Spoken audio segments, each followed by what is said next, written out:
What is up, true believers? It's Mason and Chris here with Comics and Crosses, where we discuss the eternal truths behind our modern mythology.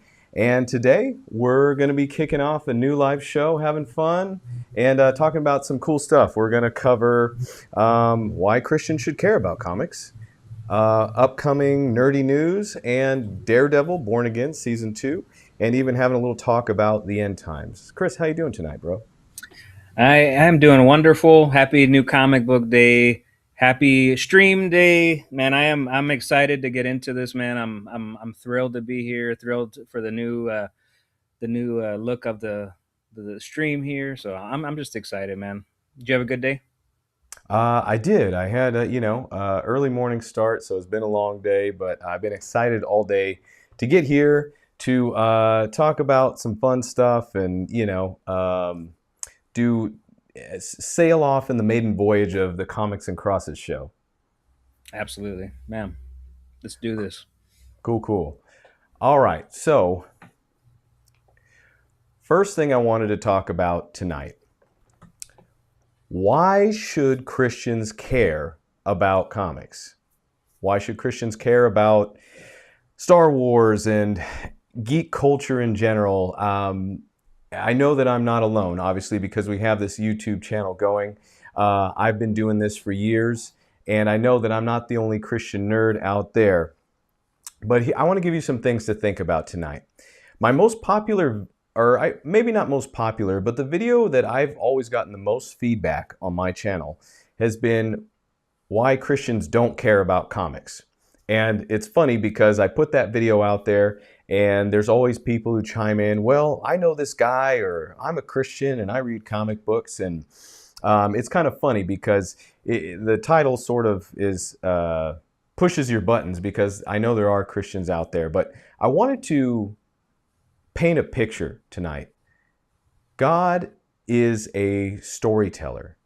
And if you were attracted to stories through movies, through comics, through video games, even through different mediums, you've been attracted to superheroes and all these great things throughout your entire life. I would propose that it's not just because those things are great, which they are, but it's because God himself and the very nature of creation is a great story. You might find it interesting to hear that a lot of times the Christian message is put forward as, hey, Jesus died for you, so therefore you should accept him so you can go to heaven with God. But that kind of sounds like a decision, which it is. It's a very important decision, but that sort of leaves out the full story. Because the truth is that God created people and he created the earth for a perfect sort of harmony. One that exists without war, without hate, without selfishness, without all of the things that we instinctively know are evil and wrong with the world today. But that got messed up. Therefore, a hero had to come, Jesus had to come, and give us a chance to believe in him, to be saved. And the end of this story is actually that things get restored to the way God wanted them in the first place. Oftentimes that's not the gospel message you get, but it is a story of something great, something lost, something recovered, and then ultimately going somewhere great again. So we can often miss the greater picture and not know that this is even happening in the background. And I would propose that God has written eternity into people's hearts. The reason that we're attracted to stories of greatness, stories of heroics, stories of exciting things beyond what we can imagine, is because there is a greater story going on. There is something bigger. There is more. So when you look to the stars like Luke Skywalker, when you imagine the many adventures of Batman and Superman, it's actually speaking to something that's inside your hearts. And also stories, comic book stories, movie stories, are kind of the best way to really get through to people. My favorite quote, and let me see if I can pull this up here, is from a poet, Alfred Lord Tennyson, who was writing about Jesus speaking in parables. And he said, where truth in closest words shall fail, and truth embodied in a tale shall enter in at lowly doors. So not only is God a storyteller, when he came to earth as Jesus, he was a storyteller. So Jesus would speak in these parables. He'd tell stories about a good Samaritan, about somebody who got beaten up, and the only person who stuck out for him was a Samaritan person who was despised in culture. He would tell these parables about people losing things and seeking after their treasure. So God himself is a storyteller. And if you love stories, and if you are drawn to imagination, first of all, you're tapping into something that is of God's nature.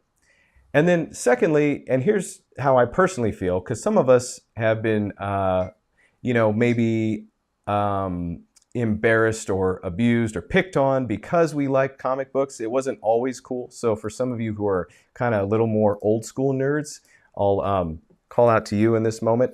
But actually, to like and appreciate the many adventures of Superman and the X-Men and beyond, you have to have a little bit of a kid left in you.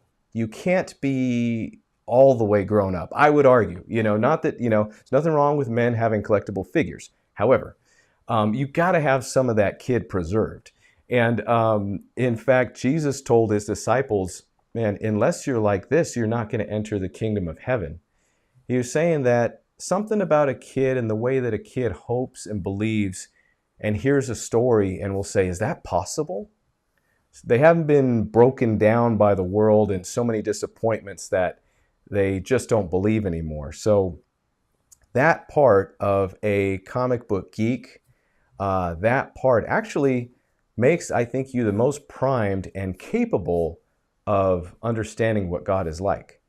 So, in short, God is a storyteller. I think that us, the kid inside of us, responding to the nature of God and storytelling in the world is actually a beautiful thing, and it's a bit of us calling back to our Creator.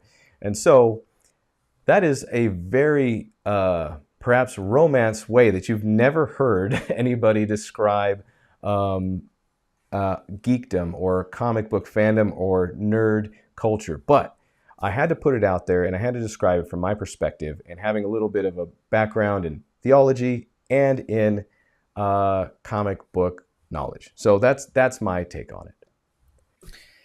Yeah, and I think for me, when I look at, I'm thinking back when I was a kid. I remember my parents had this little, um, looked like a little Bible. It was a illustrated Bible basically, and I remember them reading some stories to me prior to bedtime. And it's actually something I haven't thought about in a long time. But I remember when they would read these stories to me, the ones that really just took hold of me, that I couldn't fall asleep sometimes, were stories of like Samson, um, heroic stories. Obviously David and Goliath, like these type of stories. Being a kid, hearing these stories, something would rise up within me. And as we're talking about, comics, I think obviously we get some of those same feelings that we get when we read these stories in the Bible, stories of heroics, right? And um, people going above and beyond their physical capabilities, being strengthened by the Lord. um, and in a way, and I'm just kind of spitballing here, right? But the Bible is possibly the most rated R uh, story you will ever read. I propose that to you, Mason, because if Okay, you go that's through interesting. That's an interesting take. go through the scripture, I mean, sometimes we read comic books, right? And where there's been a lot over history where parents, people have Christians have judged comic books. There was a time when comic books were being banned and burned um, because of the material within the comic books. But if you look back and you read the Word of God, and if you start from the beginning, work your way all the way to from Genesis to Revelation, you are going to read some things in there that are going to make you quite uncomfortable. There is stories of drama, stories of obviously heroism, sex, betrayal, violence. Um, it's everything is in that book, right? Hmm. That's humanity. Those are things that cheating, adultery, everything, man. Like it's all Yeah. in those pages of that book. So it would So when make you it think extra about it, weird for people to accept, well, not extra weird, but it would make it kind of weird then for people to accept the Bible but reject comic books based on the content that's in them. exactly, exactly. And you kind of touched on this as well. Obviously, geekdom, nerddom has become a little bit more accepted since after the wave of the Marvel movies, the first wave, because I don't know about the second wave. We'll talk a little bit about that later, but Yeah. um, it's become more culturally accepted to be a comic book, maybe not a comic book nerd, but more of a movie nerd, a TV show nerd. Um, I still don't think that comic books are that um, well accepted, or maybe they're more accepted now, but I still don't see a lot of people reading comic books outside of little circles that I know. Um, That's true. but I can. What was that? That's true. I mean, Yeah. you would think that after the success of the MCU that we would have seen unprecedented like growth in the comic book industry. But Yes. I mean, that's a whole conversation unto itself that um, that one, the comic book industry didn't capitalize on it, and also I Right. feel like the like say just Marvel for example, because they've had the most successful franchise, they didn't really do a lot to push people into comics. I don't think. Yeah. No. That is absolutely 100% correct, and I something that I talked about a lot while those movies and shows were happening. It's like, where's I don't want to go off on a tangent here, but where's the cross advertisement, right? Why are we always, when we open up a comic book, you will always see the advertisement for a Marvel movie or a DC movie in the comic book. But when you're at the movies, when those previews are going, why aren't we seeing some advertisements for some ongoing comic books, or have Yeah. a story that is a prequel, something to the movie, and then advertise that in the movie? But again, that's a whole other conversation. But very true. They should have absolutely capitalized on that. Um, but yeah, man, like, so you see these stories in the Bible. Um, we have, I believe, a ton of Christians. I'll hit on it. I'll say it. I think there's a ton of Christians that are judgmental toward the arts in general, right? I think there's a lot of people in churches that don't really talk about the things that they do at home, and they compartmentalize. Hey, this is comic Chris. This is Yeah. church Chris. This is work Chris, and they don't allow those worlds to merge. Oftentimes because of maybe shame, judgment. Matthew 7:7, right, says, "Judge not that ye be not judged." Right? Mhm. So why would I try to take the speck out of your eye when I have this big log in my eye? And I do believe that that is something that I don't want to, and I don't want to say this in judging Christians because I don't want to be the judge, right? But I do believe that Christians over time have judged comic book fans, movie fans. If I were to tell somebody at church, "Hey, have you ever seen the show Dexter? It's about a serial killer," on a Sunday morning, right? Yeah. I mean, maybe not the right place for it either. We want to be respectful. However, even if I talk to them outside of the building, is that um, acceptable? Or I do believe some churches may have a conversation with a pastor, and that pastor may come back to me, "Hey, Chris, I heard you like a show called Dexter about serial killer." And I'm telling you this from my own experience. I've been to a church like this, not my Mhm. current church or anybody watching. I love you guys. I have a great pastor and a body of believers that we're plugged in with. Well, And I actually am happy. Yeah. Dexter's a little hard place to start. Why don't you tell him you like the Mandalorian or something first? You know, I mean, that's kind of ramping it up to 10 right away there. Yeah, hey, have you heard of Dexter? Well, you know Kind what? of You know why I creepy, brought that Chris. up, It's, Mason? it's kind of I creepy, to promise be honest you. with you. I promise you, there is a a family at our church, and it's hilarious because if you know my wife is just the kindest soul that you'll ever meet. Um, she and I watch Dexter together. And there are times when she has to she's like, oh, she'll close her eyes and she'll like lean into me, and she doesn't like to watch certain parts. She's real, squeamish with blood scenes, things like that. I only say that just to say at one point during church, I came up and we have a fellowship hall. I came up to my wife. She was talking with a sister there at church, and they were talking about Dexter. And I was like, I listened in, and I was like, are they talking about that? And then the sister is just like, I heard you like Dexter, Chris. And I was like, I do. Like I said, I like it's such a crazy show. Like we start talking about some of the storyline, and I was talking about the original Dexter, and she's like, well, have you watched the newer Dexter shows? And I was like, no, we haven't. All to say, in church, in the middle of services, we're having these conversations, but I know from my own experience at previous places that was something that was like a huge no-no. Like Yeah. um, you don't discuss. You kind of leave that to your home life. That's home Chris. Comic Chris. That's movie Chris.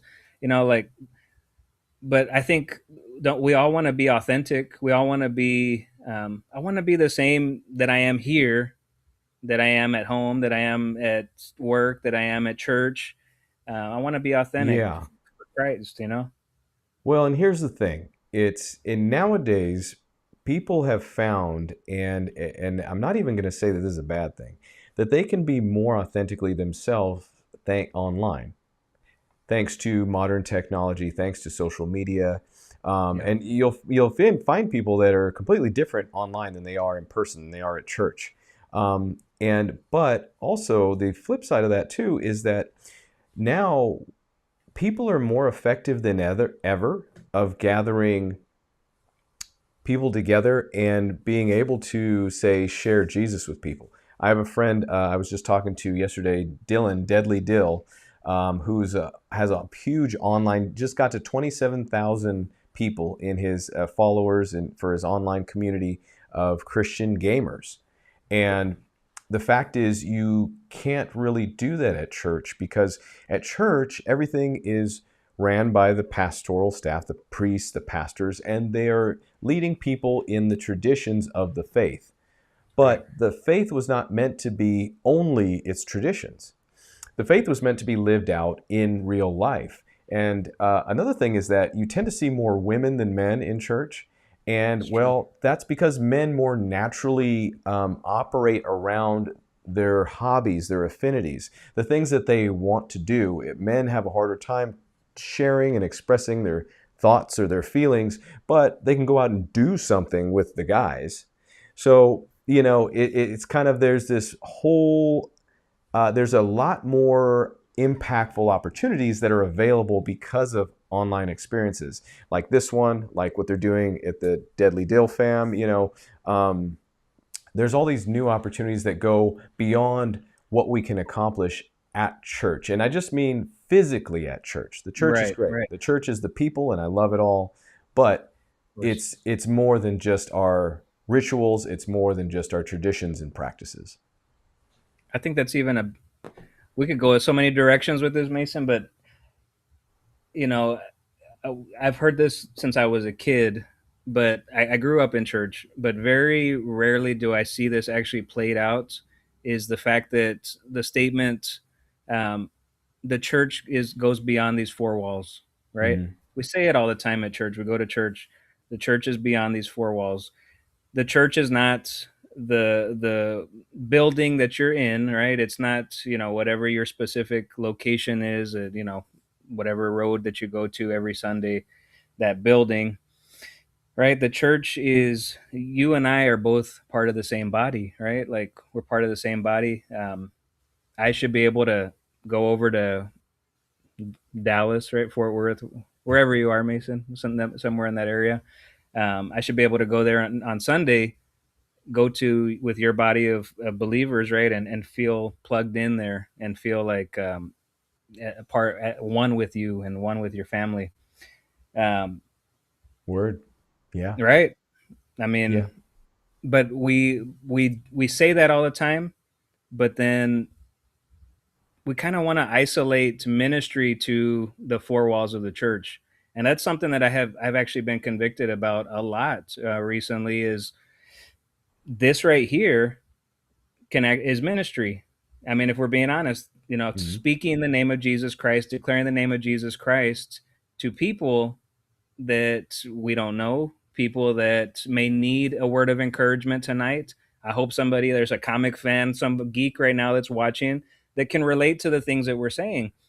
Mhm. Um, that's ministry. And I think oftentimes, if you go to church, you'll see the people in church kind of talk church, uh, I forgot what we call that, Christianese. They talk Christianese at Sure. church, Sure. Yeah.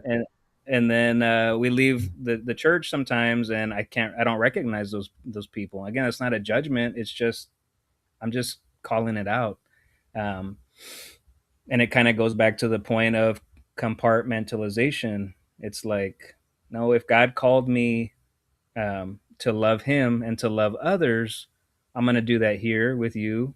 We're going to do it when I leave this chat. I'm going to do it when I go to work, wherever we're at, right?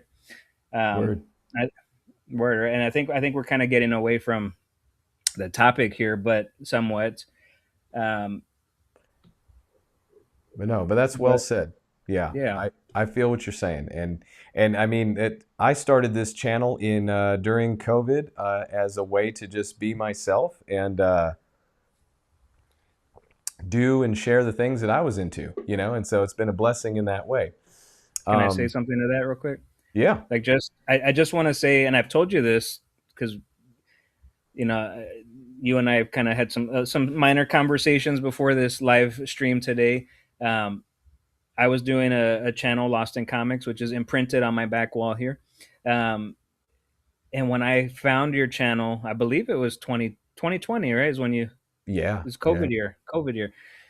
I came across your channel and I watched the first video that you ever put. I honestly cannot remember how I stumbled on it, but when I watched it, I thought, dude, how cool is it that this dude Mason is talking about the Lord and also talking about comics, because it had never occurred to me that you could just do the both of them at the same time. And I right, thought, like, we got to do comic reviews, and if we're talking about stories about, Batman and the Punisher seeking justice, how am I gonna talk about the Lord and do that? So when I tell you about the compartmentalization, it's because I've done that and I've lived it, and all I want to be genuine for God. I want to be I want all of me to be for given to Him, right? Um, but I just wanted to say that, Mason, because I have a ton of respect uh, for what you started here with the channel. I love the mission, and I love that it's always been God first. And the whole premise of this channel is to honor and glorify Jesus Christ. Now, I'm looking at your background. You're a big nerd. So why? am Thank I. you. Right? We're both, and we both love stories. And art is given to us by God, right? We look at the Book of Psalms and look at David. David was a wonderful musician, and he wrote many songs, which is the Book of Psalms, right? That's art, right? We have that within us. God created us to appreciate, to make art, and I do believe that storytelling it's art, right? And 100%. go look at go look at it in the Bible. Look and read the Book of Psalms. Read David's story. He's an artist. He's also a king. He's an adulterer. All these things, but God placed that within his heart. And I do believe that those things are placed within our hearts. And some of us are drawn more to the arts than others, and some are drawn to other things. But there's some of us that we cannot get away from it. Um, I love comic books. Every day that I've not done a stream or a show with Lost in Comics, I've gone months without doing a show.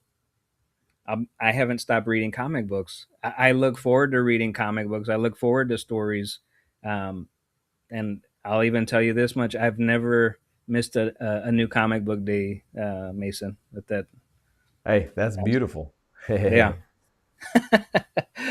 That's so, beautiful. so I Christians could, do care about comics. They do, they do. and we They, should. I mean, at least two of them here. But no, I know that's the truth. And Chris, so you had put together some nerdy news, some new and noteworthy things. I wanted to also make sure to kick it off to you so that you can share what's coming down the pike in the world of comics and beyond. Absolutely. So some newsworthy things to get to. I know something that kind of bothered me back when I was watching some of the Avengers movies, and I think it bothered some other people. So this piece of news will be for all of us. But Savage Hulk's return revealed in Spider-Man Brand New Day leak. So we know that the new Spider-Man Brand New Day movie is coming.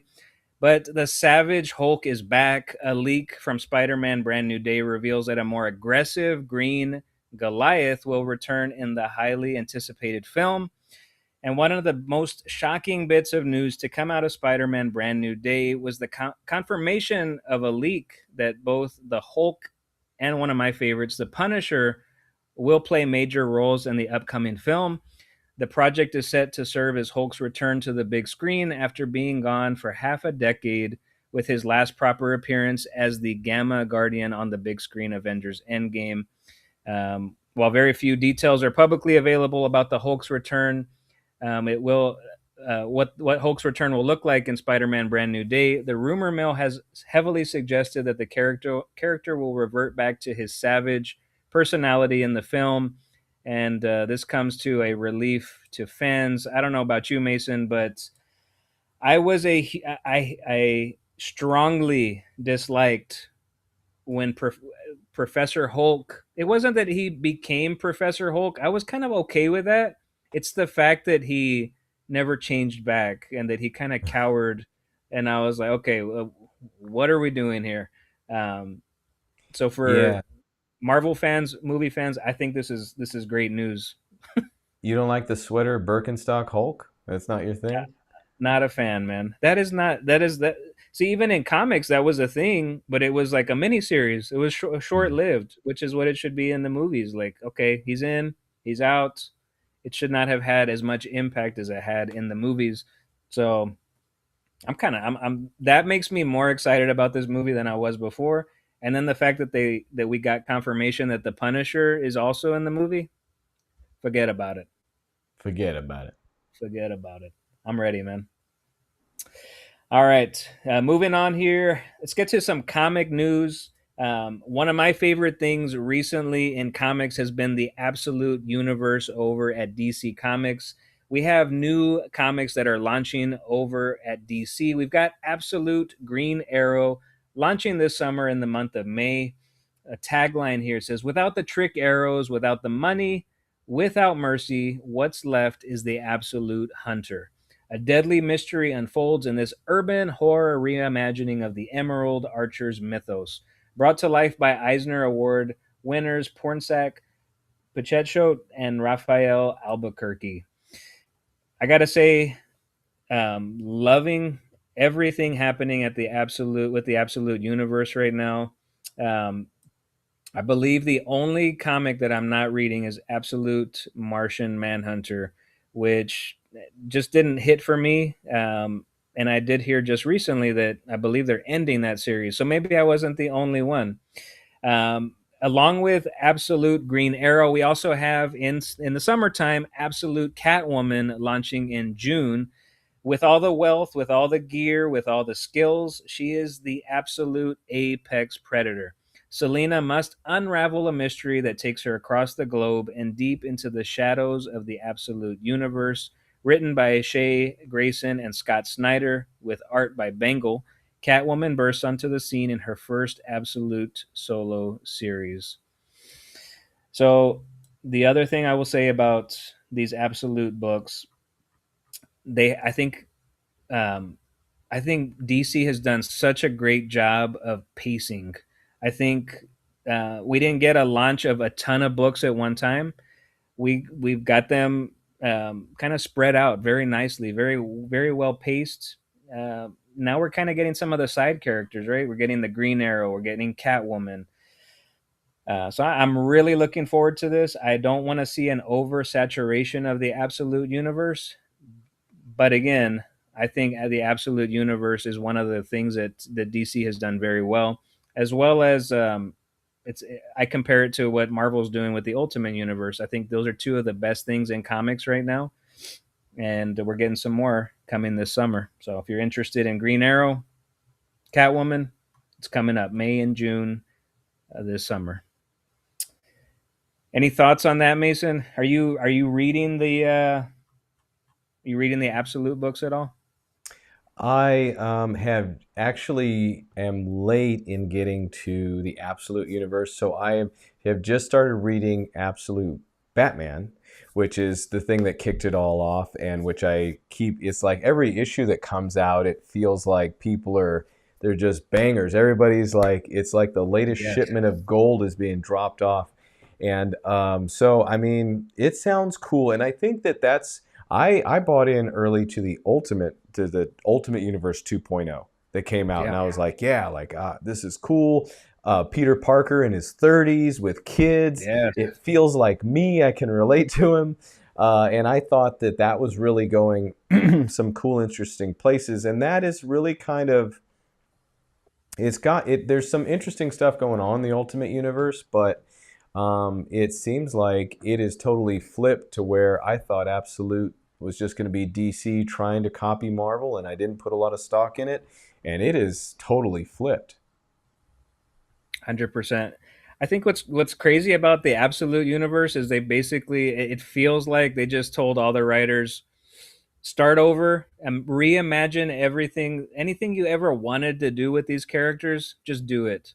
That's what it feels like. It's just a reimagining. So if you have I guess if you can kind of divide in your mind, this is the origin of the characters. This is how they are, in the standard universe, and understand that this is an Elseworlds kind of story, that it's multiverse, and kind of Mhm. separate that in your own mind. I think you'll enjoy it. If you're one of those people, which I've been there, and you're like, no, like this is how Batman originated. Like if you try to change that, I don't want to read it. There's an explanation for this dark universe, the Absolute Universe, and when it's told well, it's done well, and that's what's happening for me over at Absolute. Like I said, I just can't get enough of it. I'm really enjoying this stuff. This last issue of Absolute Batman with Poison Ivy, I was like, this is such a better Poison Ivy story than I've ever read, like in in continuity, just her origin. So it's fantastic. Yeah, right on. All right, so we've got, man, I am really excited about this. This has been one of my favorite shows. We had to wait a long time before we got Daredevil Born Again season one, but Daredevil Born Again season two is continuing, and we're continuing the story of Daredevil beginning to lead a resistance against Mayor Wilson Fisk's corrupt control of New York City. Jessica Jones is presumably joining in that effort, and some of Daredevil's other Defenders teammates may be joining also. There have been conflicting reports of John Bernthal's return as Frank Castle as the series follows Marvel's upcoming Punisher focused Disney Plus special. Daredevil Born Again Season 2 premieres on Disney Plus on March 24th, and that Punisher one shot special that I just mentioned is expected in the summer of 2026. But we are getting more Daredevil, Mason, and Daredevil, one of my favorite characters as well. Not one that I talk about enough, I think, but I think also as we're talking about faith, and we're talking about characters that openly display their faith in comic books, we can't look past Daredevil. Oh yeah, he's one of the big ones. I mean, typically, if you were to ask people, okay, who are current Christian comic book characters that you could point to. Probably Daredevil's a top one. Uh, Nightcrawler, Yes. and maybe Huntress if you're in the know, but not everybody would know about her. Um, yeah, I'm trying to think. Is there any other? Well, I mean, unless you consider weird ones like what's um, the name of the title where Jesus has a roommate, and so there's a comic that lit from Ahoy that literally features Jesus in its Second Coming. Yes, yes, yeah. Mark Yeah, Russell. by Yeah, Mark Russell. Yeah. yeah. Though that's definitely a fun read. Not for you if you're easily offended, but Yes. anyhow. So you could find Jesus in comics or the Action Bible. In fact, a friend of mine who wouldn't consider himself really Christian bought me an Action Bible for my birthday one year or Christmas, and it turned out being great. Me and I have two boys, 8 and 6, and we read it every Yeah, night. We got through the whole thing just recently, and they love it. They can't get enough of it to actually see the pictures and go through the story. So hey, right on. for sure. Yeah, and this Daredevil season two. Did you watch season one? Yeah, so I watched season one of Daredevil Born Again, Born which again. was Yeah. first of all interesting because season three of the Netflix Daredevil was essentially the Born Again story from the comics, from the Frank Miller comics. So if you ever want to go find a cool Daredevil graphic novel to read, you can go back and read Daredevil Born Again. It's a run by Frank Miller in the Daredevil comics. Now, Daredevil Born Again season one was what you'd call what's the word for it when you have a mess and then you apply heat to it and then it's that much worse. A hot mess is kind of what it was. It had some Oh it, man. it had some cool moments, but it didn't Yeah. really compare to the original Netflix series for me. And so Really? Okay. the story behind the scenes is that they had shot most of it. Kevin Feige looked at it and said, "This is like bad. If we put this out, this is going to flop." So they got a whole new creative team. Some of the original Netflix people went in and tried to like Frankenstein it. And so you can see some of that. So a lot of it worked, but for me, one of the big things was just the visual. Like the original Netflix series, it took me a while to come around to it because when I saw it, it was very dreary, drab, Yeah. dark, and Yeah, it was but dark. Yeah. and at first I thought, oh, the look of this makes me feel sick. But then you started to find out that you were getting into the sickness of crime in Hell's Yeah. Kitchen, and it just really fit the mood and feel of that whole Right. show, which ended up being brilliant by the end of the first season. And so Born Again has this bright kind of PBS after school special look to it that really It's got bugs me. The You Disney know, yeah, the Disney imprint. Yeah. look, but some of the scenes were really awesome. I love the character of Daredevil, not just because he's Christian, but because he's a great character. So sorry for the long answer, but I think that No, it's good. his faith, his Christianity, makes him interesting. It's nice that it wasn't inserted for any. It's not like they were trying to tick a box or meet a minority group like, oh, we need a Catholic character. It actually plays into his perspective on how he sees things, his sense of justice and right and wrong, coupled Mhm. really well with the fact that he's a lawyer, and also the fact that he's blind. So he kind of Yeah. has to live with, he has to reconcile a lot of bad with his belief in God, which is very central to, I think, any person of faith. So, love the character. I think if I were to point anyone to a Christian character, he's probably the first one that I would point to. I'd agree with that.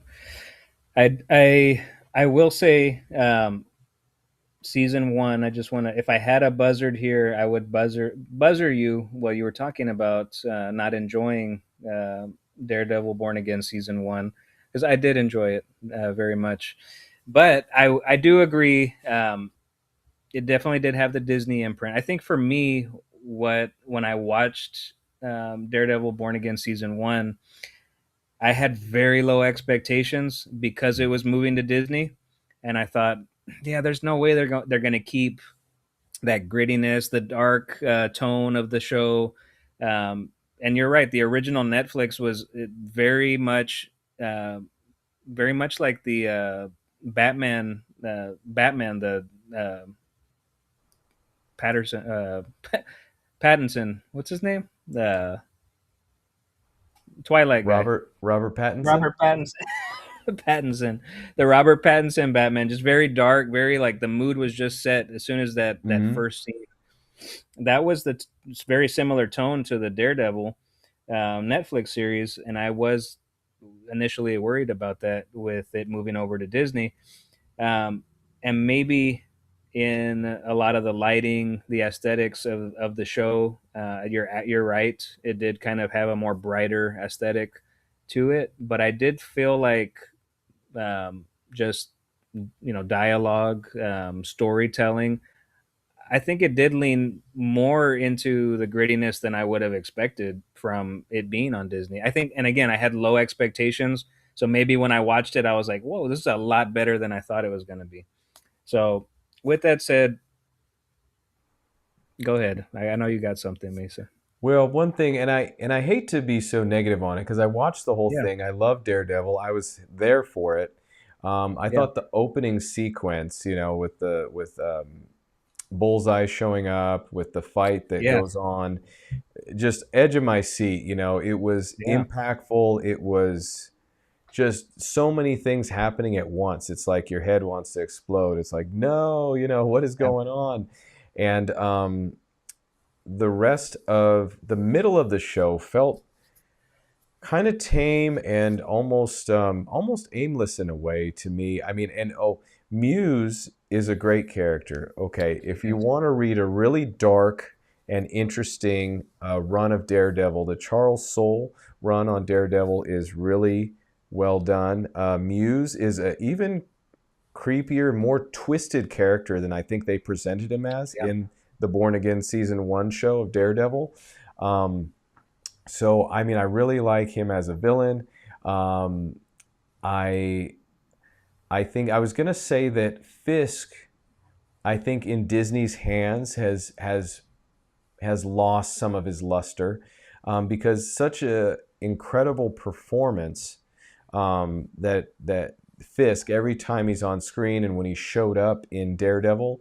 But then as Disney kind of took over the Netflix characters, Fisk was used in kind of humorous ways. He's then him coming back in his relationship with Vanessa. It almost took away from his power. They've done things to take away from his power, and I think he needs But to he needs to keep his power to be as threatening as I think he sure. needs to be on screen. That's my opinion. What does love do to a man? That's all I'll say. Yeah, that's You know what I mean? I mean, that's that's where the true. story went, and I think even Fisk is affected uh, by the love spell. Um, but something I think as we're talking about Daredevil, I do think this is a great character to spotlight here at Comics and Crosses. And you and I kind of talked off the air a few conversations ago about maybe doing a reread of Daredevil Born Again, Mhm. Frank Miller. And I think that might be something for the future, man. We could maybe get into that book a little bit and maybe make a comparison after we watch season two after it's released and kind Yeah, of make some mental notes on both, and that'd be a fun discussion. yeah. I saw what somebody's saying.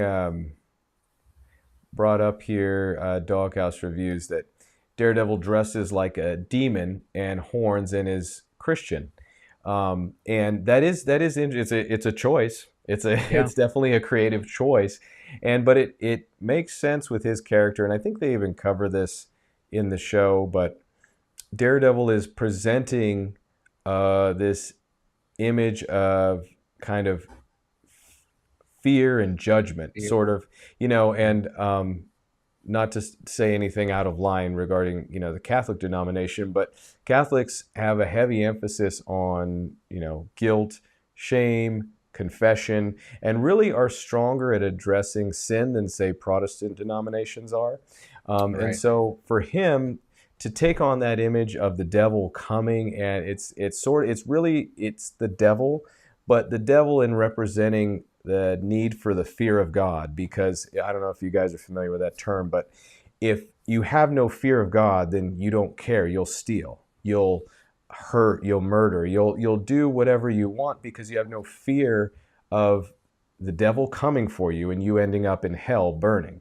So it's really a cool picture that is painted, and almost like, wow, if somebody was a Christian or trying to be extra creative with how they did their vigilantism, well, this is what it might look like. And so Yeah. it's interesting in that way. He definitely now that we're mentioning it about just his Catholic, he's a devout Catholic. And if you something a reoccurring theme in Daredevil comics is he's always filled with so much guilt, like, and I there's other characters like that are tortured and whatnot, but I Mm. think because of his faith, he always wants to be in confession, or he always wants. It's just something that dawned on me right now because he's not really. You wouldn't consider him. I mean, he is a devout Catholic. Like, it's not like he's a non-denomination, or he's a Catholic. So his belief system is grounded in a lot of that confessing to a priest, um, and I just thought about that right now. Something we might have to dive into when we read the book. But he is definitely tortured with a lot of guilt in his character. So I'm sorry, my mind's just going somewhere else with that. But No, yeah, 100%. it's You're right. interesting. Yeah, It's interesting. definitely interesting. Well, we have some more to talk about here with comics. I'm sure you've heard of this comic. If you're a comic fan, and you've heard about what is going on with Dork from Image Comics. It's D''ORC. I'm guessing you say that Dork. Okay, so New Image Comics title Dork by Brett Bean blew out of comic book stores and was selling for $40 on the day of release.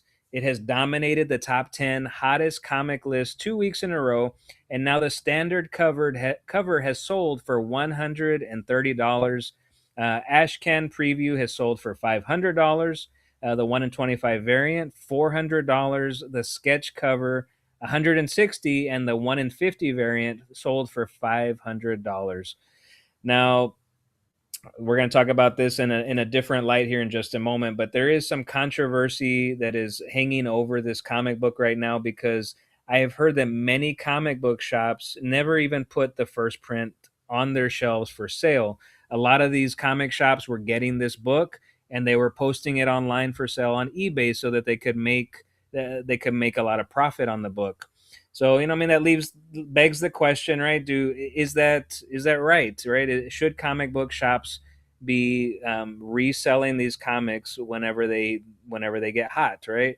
Now, orders for Dork number 2 have now exceeded 70,000 orders and triggered a sellout at the distributor level of the Dork first number 1 second printing weeks ahead of its release. So Image Comics has already fast tracked a third printing of issue number 1, and now they're keeping a close watch on the Wow. reorder activity piling up against issue number 2. So kind of before we get into like the story of it and what's going on with the actual story. I mean, Mason, have you heard about this? I mean, the comic shops are getting the book. They're not even before the doors open. They're posting it online because somebody in these comic shops they've kind of become privy to this resale market. They get online and, oh man, this book is already going for $50 a copy. Like, don't we're not going to put it on the shelves. Let's go ahead and sell it online. Is that okay? Okay, so comics are selling out before they even hit the shelves. Yes. Now, in an era of Epstein and the conspiracy theorists being more right than they are wrong, I'm going to Mm, float one right now. I was just telling a friend about how in comics they've kind of have this problem of they're not growing their audience, they're not mm, growing readership, And so they're kind of just finding different ways to Yeah. penalize and tax the current readers they have by True. canceling volumes and then restarting them so there's a new number one so they can charge more and sell more, by having event after event after event, to where the point that, as a rule, I just don't go after events because they generally don't mean anything and are pointless and just a money grab.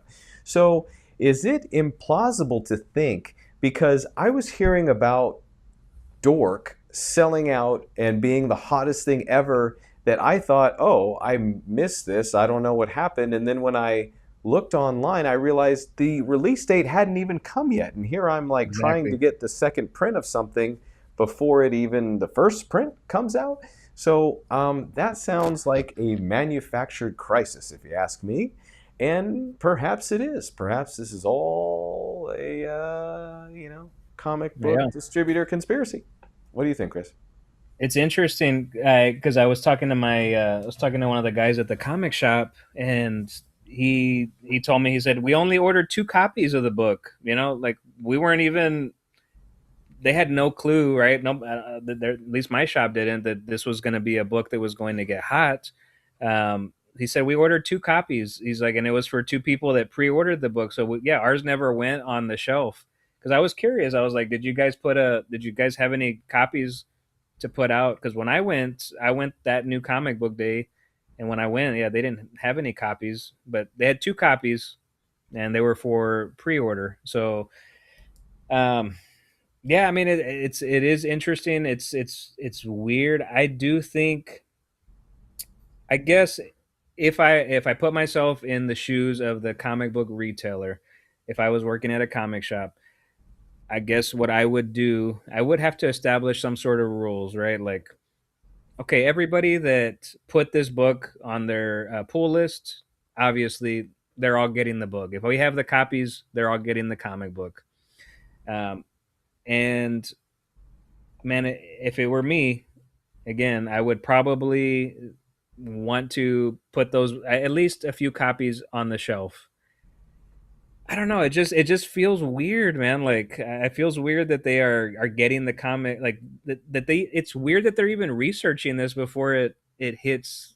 But that's where we've come in comic books, and it's because of what you said. All the gimmicks, all the yeah. It does feel like we are all kind of being antagonized as comic book fans sometimes. I Yeah. got this today, Punisher number Ooh. one, which is a super cool cover, variant cover. Yeah. The crazy thing about this book is that it's the same writer, same creative team, Ben Percy writing, as the Punisher series that has been Sorry. Just had to give a little Punisher applause to series. your beautiful book. That is a beautiful comic book. I love the black background, and then you can still make out his outfit. Same creative team, but I believe 5 issues of the Punisher. This was his first coming back into the Marvel universe. Frank Castle being the Punisher, Ben Percy writes this great story, 5 issues, and the audience really responded, and the issues sold very well. So what does Marvel do? You know what you're getting? You're getting a number one. We're gonna restart.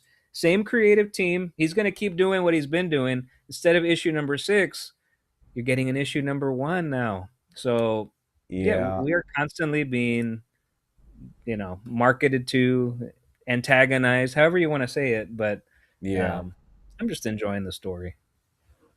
Yeah, totally. I mean, like, I remember when Zdarsky's run on Daredevil, Zdarsky and Gicchetto, I mean, great creative team.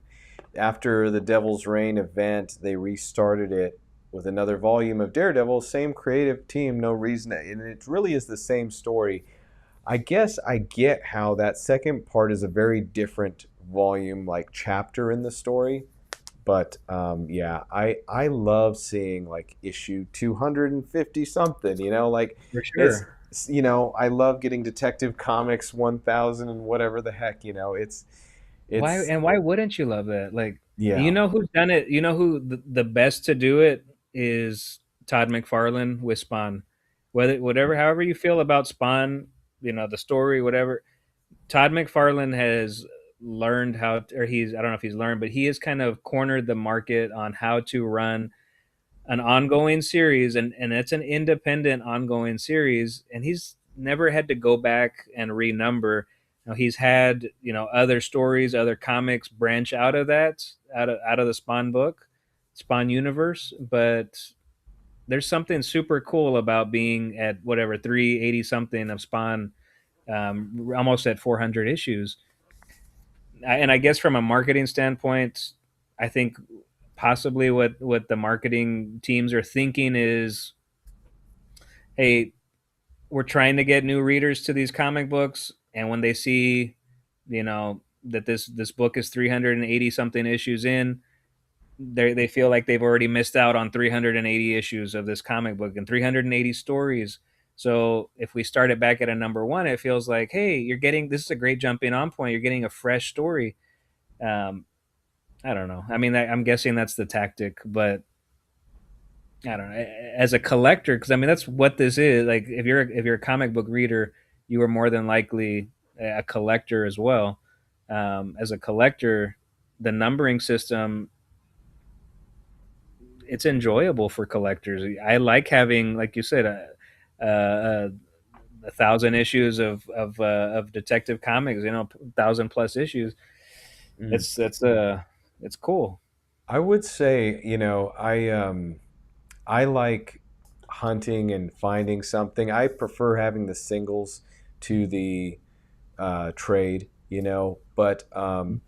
but also then now I'm kind of more getting into digital comics because it's a great way to just because I have these cabinets back here that are full, and Yeah, I'm like, just space wise, I'm coming around to it. it's nice to have one Yeah, tablet that'll have thousands of comics for you, yeah, right? So, so, um, but I think it makes it harder for people too if it's like, oh, it's you want to read this story, it's issues, 1 through 15 or whatever, but then you can get confused on, if you haven't spent a lot of time in comics, yeah, somebody a novice is going to the store, their LCS, and they're like they pick up what they think is right, but it ends up being, oh no, it's not that volume, it's another volume. This is volume yeah, 7, you needed volume 9, and yeah. it gets quite convoluted quite quick. Absolutely. It's just it's such a weird thing. Like the Punisher, just as because I have it on my mind and it's right here. It's 5 issues. I think it was 5 issues, man. Like it's five. Like get us to 10. Like I don't know. It's just a weird thing. The whole renumbering thing. To me it's a scam and it's a ploy. For those of us, I guess, that collect and that are constantly reading, not such a big deal. But I honestly think it's more confusing if you're a new reader to go in today. If there was a new reader, and I do believe those are quite rare, to be, if we're being honest. I don't believe that new readers are going into comic shops just oozing out of the shop. Um, but if you are a new reader, you go into a comic shop, you see a Punisher number one. There are going to be things in this comic book because it's the same creative team that are going to reference the past 5 issues. It's just inevitable. Ben Percy's been writing a great story. It was the comeback of Frank Castle, so there's going to be references to those first 5 issues. And now this person picks up issue number one, and they're not going to get those references. I don't know. It's just such a weird thing, man. I don't like it. Yeah. But let's talk a little bit more though about let's talk a little bit more about the comic itself in Dork. This is what the book is about. Armed with nothing but a wisecracking, enchanted shield and a crippling need for friendship, and a lonely orphan stumbles headfirst into Sunderain's never-ending war.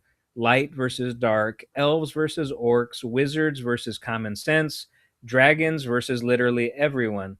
And caught dead center is Dork, half dwarf, half orc, and wholly inconvenient to a doomsday prophecy. Dorks fated to end the world.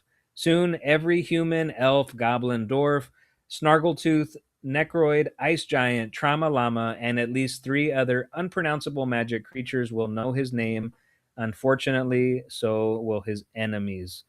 So we talked about the controversy, we talked about the sales of this comic book, but this comic is coming at a very unique time, Mason, because not only do we have this book, and we don't really ever have a lack of post-apocalyptic stories and comics, but there Never. isn't a seriously, and I think it was maybe 2 years ago, man. There was just like the market was flooded with these stories, which they've kind of simmered down a little bit. But this comic book, with the anticipation for Avengers Doomsday, that is also coming out in theaters at the end of this year, December 18th, 2026, if you want to mark that on your calendars. We also have the Avengers Armageddon comic, Mhm. which is releasing this summer in June. Has there ever been a better time to have some genuine conversations about just the biblical reality of the end times? We've got all these forms of media pointing to this kind of doomsday event. Yeah, it's doomsday is in the air. Yeah, The end times is all about us. And it's funny because I talked about at the top of this show, the story that God's telling, and a lot of times you think, oh, Christianity is just, do you accept Jesus in your heart? Yeah, yeah. But the reason we need to accept Jesus into our heart is because God has a way that He meant for this whole thing to go. It got messed up, but He's going to restore it. And the way that He restores it at the end, like in end of the Bible, Revelations, and things that are talked about in biblical prophecy, is very epic, is very scorched earth, if you will. It's and now I'm a Bible college dropout, so I know a few things, but I am not an expert, and so I wouldn't even begin to scratch the surface on all the things that we could talk man, about. I'm Um, glad. I was nervous that you were going to school me. yeah, I mean, but because there's so much to know about what the Bible says about the end of days and this sort of thing. But I think that we're all kind of attracted to it because you see it in there's zombie apocalypses, there's like natural disaster apocalypses, there's all these things because and it is actually a part of the story that God's telling because there is a picture in the end of heaven coming down to earth, the earth being scorched, and judgment coming for everybody. So, as much as some people say, like, oh, I don't like Christianity because I don't like the idea that you can just, ask for forgiveness and get off for all the bad stuff you did. Like, there's a very real sense of judgment. Um, that is a part of Christian teaching and theology that there is no escaping. And Jesus is the best part of it because God is extending Himself to us like hey, here's my hand, like, but it doesn't change the reality that there's some epic end of world stuff. So I think how could that not capture your imagination? Like the Bible talks about these scrolls at the being opened up and bowls being poured out, having to do with God's wrath and God's judgment at the end of times. Like it paints this picture of like just dumping bowls on the earth of God's wrath, like and flying like moth type creatures that'll sting and torture people but they can't die. So real comic book level stuff. I mean Yeah. biblical level stuff, but really great comic book material. So I think it's the sort of stuff that you have to just stand back and imagine because it's out of this world compared to what we see on a daily basis. So I think that it's only human for people to wonder and create stories and imagine what all of this will look like as things start to kind of break down here on planet Earth. Do you think her? I guess I should ask, like, what is it about post-apocalyptic stories that fascinates us so much? Like, it's obviously a super attractive or popular genre now. I mean, and it kind of The Walking Dead was definitely a catalyst, I believe, for that. I mean, there's other stories, but I think The Walking Dead really hit on something. Um, and a post-apocalyptic story, of course, was featuring zombies, and the story was really more about the characters and their journey in this end of humanity as we know it kind of story. Um, but I'm just and thinking about it, I'm wondering what about that is so attractive, or why these books sell so much, or why, um, you know, what is it inside of us that is attracted to that? Well, I think people are attracted to these post-apocalyptic end of times kind of stories because they're fascinating because they're a way of examining um, what if everything was stripped away. I think inherently inside of us, we understand that we're going to die someday and we're not going to take our clothes, we're not going to take any of the money that we worked for, all of the stuff that surrounds us now that seems Mm, important, a car to get to work, um, even family and friends, those things are not going to be, we don't get to keep and possess anything really. mm, So that kind of gets questioned in these stories of what if the world was struck with a virus and all of a sudden you're stripped down to it's just me and how do I survive? But one thing I think, and I don't mean to be offensive, mhm. but I was just thinking about this analogy, and I think though that imagining it as just as a storyteller, just as a, say a writer of comics or movies or TV shows, might come up with a show, like Fallout. I think some guys are mentioning Fallout in the chat. Yeah, Um, this end of the world or Walking Dead. Looking at the end of the world without a Christian perspective or perspective of God is almost like a flat earth theory kind of how things would end because, and I say this because how dare it, you talk about flat it Earth? Chris, I know you're a big flat earther. I'm not meaning to insult you. I'm not meaning to insult anyone who doesn't believe in No, God, but of consider course, this. It's like thinking about how things are going to go if you believe that this is all there is. It's like all right. this just kind of breaks down. We have problems and things get really bad. Um, but we believe, obviously that God, there is a God who is overseeing all of this and is concluding the story of Earth in a certain way according to his plan. And so there's a lot more that reconciling that happens at the end of times from a biblical Christian perspective. There's human souls being judged for the good or bad that they did. There's, a sort of reset and like I've said, a scorching of the earth, and also even people who have faith in God, who have been faithful with the lives that they were given, being actually put in positions of authority to judge angels and demons in the end time. So crazy stuff. So that's why I say to just look at it from a physical perspective of just here's the earth, things break down. You get these kind of really interesting concepts of like The Walking Dead, which is great, a great comic series and show. Yeah, You get all these other sorts of apocalypse, Fallout, whatever, end times things, which are really captivating and interesting. But it's like they cap off right before you get where it all really gets reconciled. agreed. And as you're talking about that, I'm also thinking about it from a different perspective, from I guess the creator's standpoint, and why so many of these stories are being written.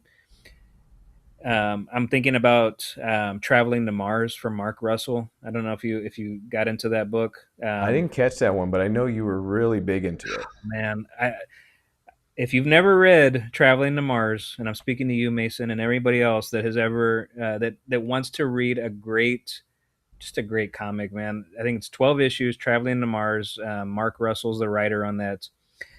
But I believe a lot of these stories are being written because we see the evilness of humanity. We see the hate, toward one another. So many divides that, in our political systems, in our religious systems, in our social systems. We see all of these, this evilness of humanity, and the depraved things that people do to each other, the depraved things that are being done to children. And it makes us think, how long can this go on? How long can, I mean, even a lot of these stories, traveling to Mars, it's he's talking in anticipation. They're sending this one solo guy to Mars because things have broken down on Earth, and that is the premise of a lot of these end of times stories. This evilness of humanity. We have ruined the Earth. We've stripped it of its resources. It's no longer viable to live on this planet. So, you know, that is the origin of so many of these stories. Um, how long will God allow this to go on? Right? That's a question that I ask myself sometimes when I see the evilness in humanity. I'm like, how long can this go on? If you go back to Scripture, there was a flood, right? You see the flood in Genesis. Um, the evilness of man had spread so much that God had to send a flood to restart things. We look at Sodom and Gomorrah, right? Cities that were so evil that they had to be destroyed. You have the Tower of Babel, right, where you've got humans trying to surpass the knowledge of God and reach for the heavens, right? And God confuses their language. Um, and that you see that, and in the Bible and Scripture you see these resets. You see, okay, God has to now come in and reset things. God has to come in and intervene and change people's language, right?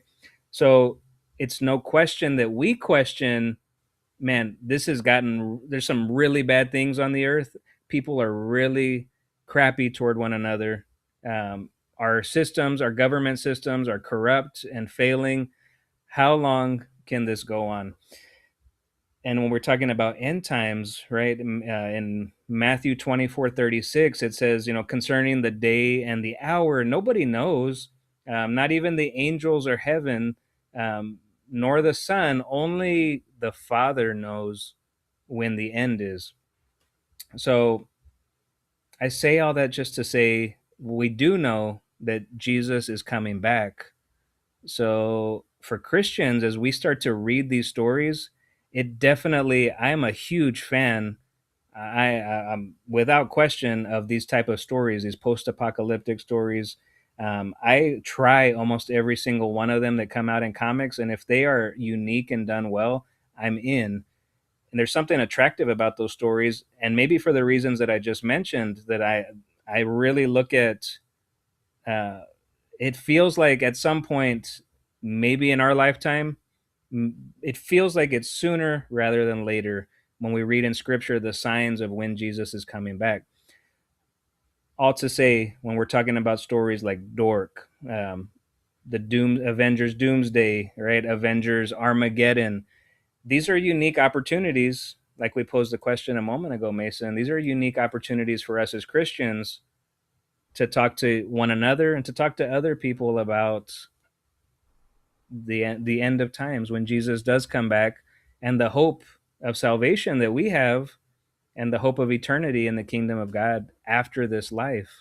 Um, and that's a beautiful thing. It's beautiful. Yeah, I think so. Because I guess if you consider that if you have no faith, and you can imagine some of these stories like The Walking Dead or Fallout, what the world might do at the end.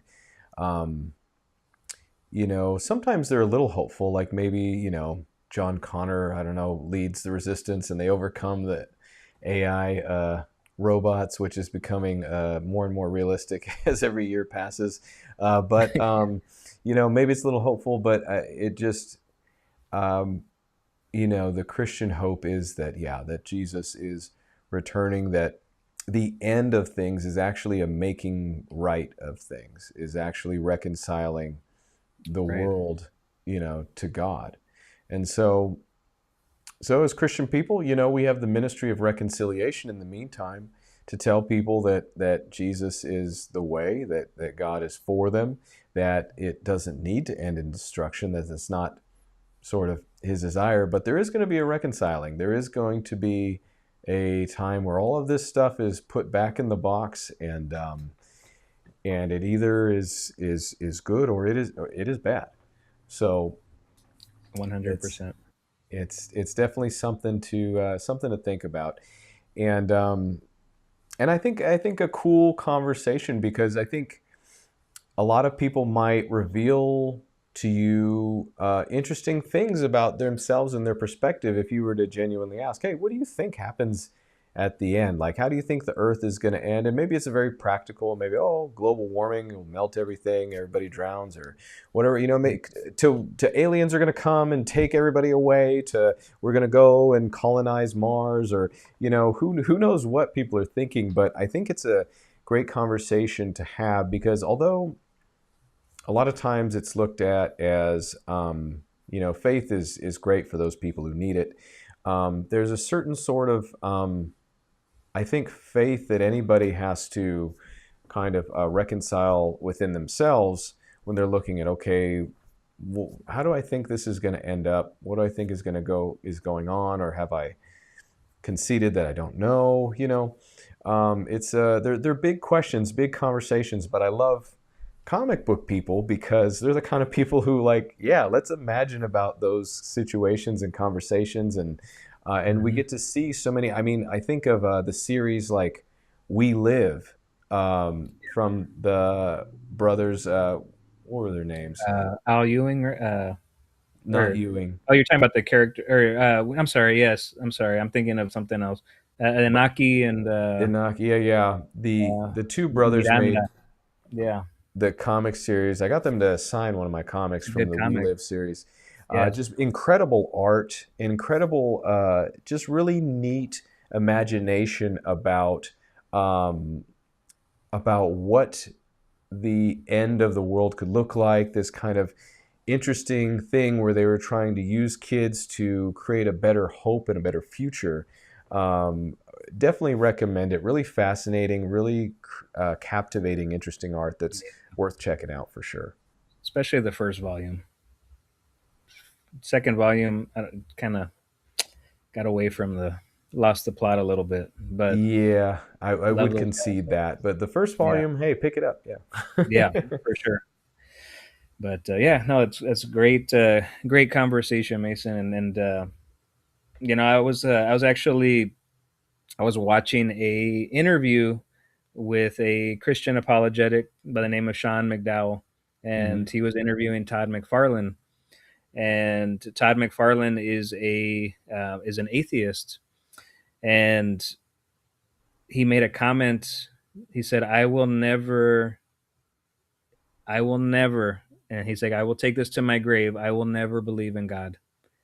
And it was, man, in a way, it broke my heart, man. Like, it broke my Yeah. heart hearing, one of my favorite creators say that, and said it in a way that um, he has put a wall up to where he has no. It would be very, very difficult for anybody uh, to get through to Todd, and the only one that I know can do that, obviously, is our Lord Jesus Christ, right? Like, but I bring that up just talking. We're talking about hope in the end times, and even if our lives conclude, you and I, Mason, hopefully, Lord willing, we get to grow old, and that day comes where we pass.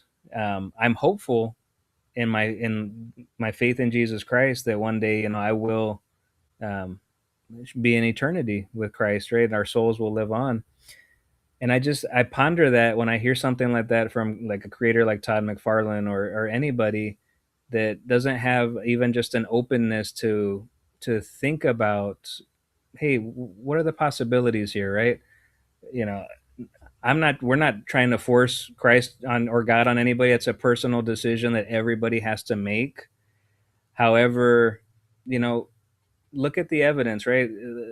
do some research. If it's something that you have kind of put a drawn a hard line in the sand, like Todd McFarlane, um, I would just ask you to leave just this little inch of an opening in your heart, to be open to receive, and open to have some of your questions answered. Right? Don't just close yourself off. That when I heard that, Mason, really, I'm such a Todd McFarlane fan, Right. and I just watched that recently, and it literally it made my heart hurt because I thought he said, once I'm in the grave, dust to dust, ashes to ashes, I'm done. Like, Yeah. and for him to say such strong proclamations, it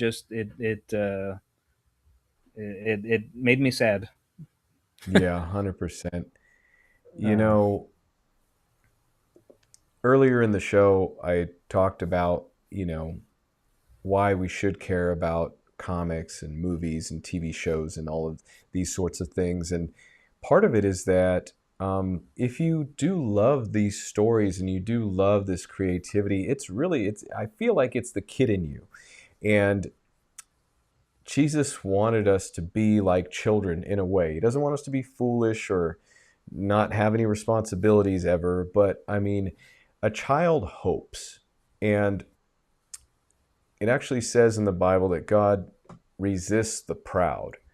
And so there's something about having a childlike hope that I think is actually sort of a part of the typical comic book fan, geek culture member, which is a great thing. But I think hope is so important to not lose, and in many ways beyond just knowing God or just being open to creativity, but perhaps the most significant thing, yeah, is maintaining hope, so that you can have a relationship with God. 100%, man. Well said. Well said, Well, man. we did want to. We got a few people with us in the chat. Before we wrap up this show, real quick, want to see if there's any questions or anything. I know you guys have been chatting a little bit back and forth amongst yourselves, but if there's any questions that kind of came out of tonight's show, give a few minutes for a little Q&A or just to say hi or bye on the way out. It'd be good to hear from some of our live, not studio audience. Speaking of the end time is drawing near for the show, so get those questions in. Give me those controllers, Mason. I can't stand not having a. I want to buzz you, beep you. You know. I was just telling Mason before the show. If you guys have, some of you in here that have watched Lost in Comics, it's. I always would run that show, put the sound effects in the show, and I'm having a bit of a learning experience here. I think the Lord is trying to work on me by allowing Mason to have the controls, and I want him to buzz me, but it doesn't feel as good as buzzing him. So, oh man, Sorry, Adam brother. Janis, man, Adam Janis. He says no questions. Just wanted to say miss you guys and very happy to see you both. Adam, dude, you are. I can't even. I don't My know how to favorite say. Satanist. Yes, dude. Like I don't know how to say it. I don't know how to say thank you enough to Adam, dude. This guy is.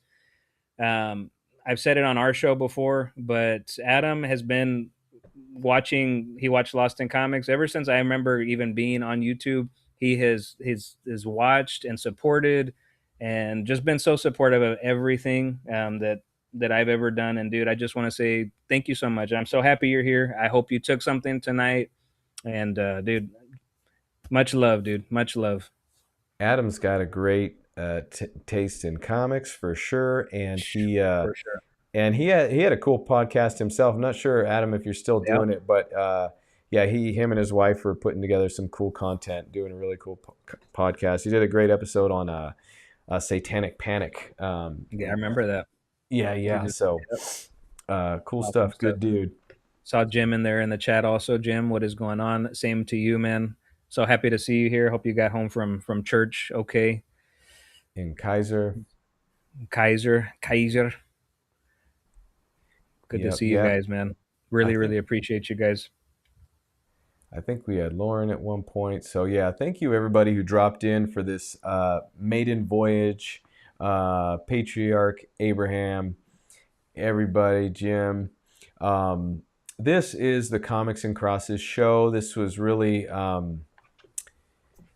came out of I think just big things happening and changing in me and Chris's lives, our perspective changing, and then it kind of bringing us together for some cool realization and conversations. And um, I don't know if you can see, well, you probably saw on the lower banner, but our plan is to do this show every last Wednesday of the month, 7 p.m. Central, talking comics, talking crosses, and just having a good time. So, yeah, if you're watching this on the replay, thanks for hanging in there and being a part of all the content, and all of our guests on the live, on the chat right now. We thank you so much.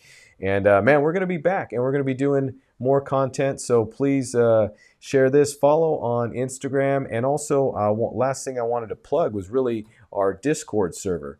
We have a Discord server that we're opening up, the Comics and Crosses Discord. You'll find the details in the description of this video, along with Instagram and X and TikTok. All those places be putting out content. You'll probably see clips from this episode here go out eventually. But much love to everybody. Thank you for being a part of the conversation. And Chris, any last words before we sign off, man? Just hit up that Discord because I'm actually looking forward to that.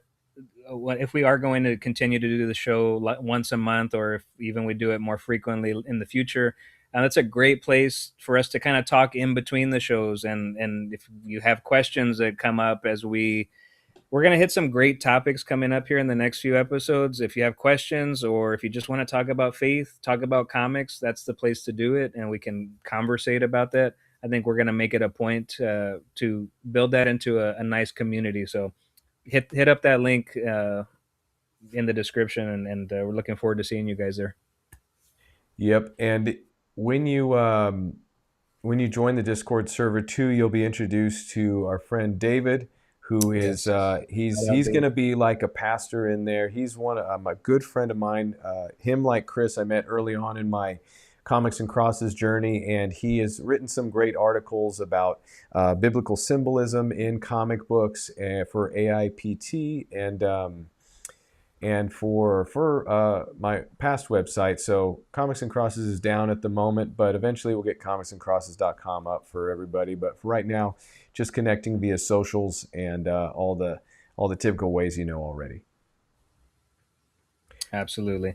Thank you, everybody who watched tonight. We genuinely we love and appreciate everybody, and I hope you guys have a wonderful rest of your week.